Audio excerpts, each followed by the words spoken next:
बिस्मिल्लाहिर्रहमानिर्रहीम। अस्सलाम वालेकुम जी। Welcome to the kitchen with मेरा यहाँ। आज मैं आपको बनाना सिखा रही हूँ मिक्स सब्ज़ी। उसमें हम लोग बना रहे हैं आलू, गाजर, मटर और शिमला मिर्च का सालन। 3 बड़े हमने आलू लिए, 2 हमने तकरीबन गाजर लिए हैं, 3 मेरे पास ये थी शिमला मिर्च और 1 प्याली मेरे पास फ्रोज़न मटर थे। और इसके लिए हम एक बड़ी प्याज लेंगे, उसको बारीक चॉप कर लेंगे। 1 टेबल स्पून हम लेंगे अदरक लहसुन का पेस्ट और 3 दरमियाने साइज़ के लेंगे हम लोग टमाटर। तो मेरे पास हरी मिर्चें थी। और इसके लिए हमें जो स्पाइसेस चाहिए, 1 टेबल स्पून हम लेंगे लाल मिर्च पाउडर, 1/2 टेबल स्पून लेंगे टर्मरिक पाउडर यानी हल्दी पाउडर, 1 टेबल स्पून हम लेंगे नमक, कसूरी मेथी है मेरे पास 1 टेबल स्पून, और 1 टीस्पून लेंगे हम लोग ज़ीरा। अब हम एक पैन लेंगे, इसमें हम 5 टेबल स्पून ऑयल डालेंगे। इसमें कटा हुआ प्याज और अदरक लहसुन का पेस्ट डाल देंगे और वो इसको हल्का ब्राउन होने तक वेट करेंगे। जब ये हल्का ब्राउन हो जाए तो हम इसमें तमाम स्पाइसेस डाल देंगे और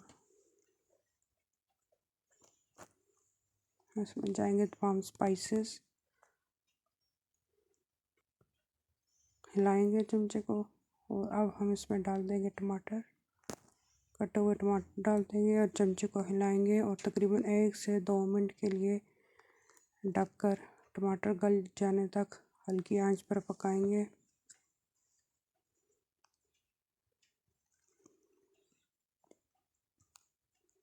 ये देखें, ढक देंगे।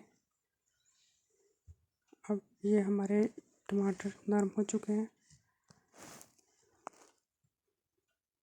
बहुत अच्छे तरीके से गल चुके हैं। अब हम इसमें डालेंगे अपनी कटी हुई सब्जियां, आलू और गाजर डाल देंगे और हिलाएंगे, मिक्स करेंगे और फिर इसके बाद ढक्कन लगा कर हम इसको तकरीबन 2 मिनट के लिए कवर कर देंगे।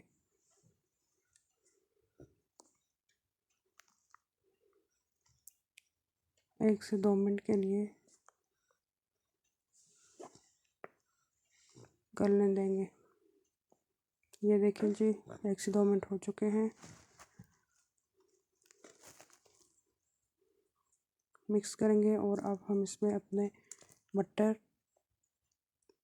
फ्रोज़न मटर डाल देंगे और कटी हुई शिमला मिर्च डाल देंगे। अब मिक्स करेंगे और ढककर हल्की आंच पर तकरीबन 8 से 10 मिनट के लिए पकाएंगे। ढक देंगे और बीच बीच में से हम लोग चमचे को हिलाते रहेंगे। ये देखिए जी, बीच बीच में से मैं चमचा हिलाती रही हूँ। अब ये तकरीबन 12 मिनट हो चुके हैं। अब ये सब्ज़ी बन के तैयार हो चुकी है। ये देख सकते हैं आप, बहुत ही अच्छी और मज़ेदार सब्ज़ी बन के तैयार हो चुकी है। अब हम इसको में कटी हुई हरी मिर्च और कसूरी मेथी वगैरह शामिल कर लेंगे और उसको गार्निश कर लेंगे। ये देखें जी, बहुत ही अच्छी मिक्स सब्ज़ी यानी कि मटर, गाजर, शिमला मिर्च और आलू की सब्ज़ी बनकर तैयार हो चुकी है। अगर मेरे अच्छा लगे तो मेरे वीडियो को लाइक करना, सब्सक्राइब करना और शेयर करना। और अगली रेसिपी तक के लिए इजाज़त दीजिए। अल्लाह हाफ़िज़।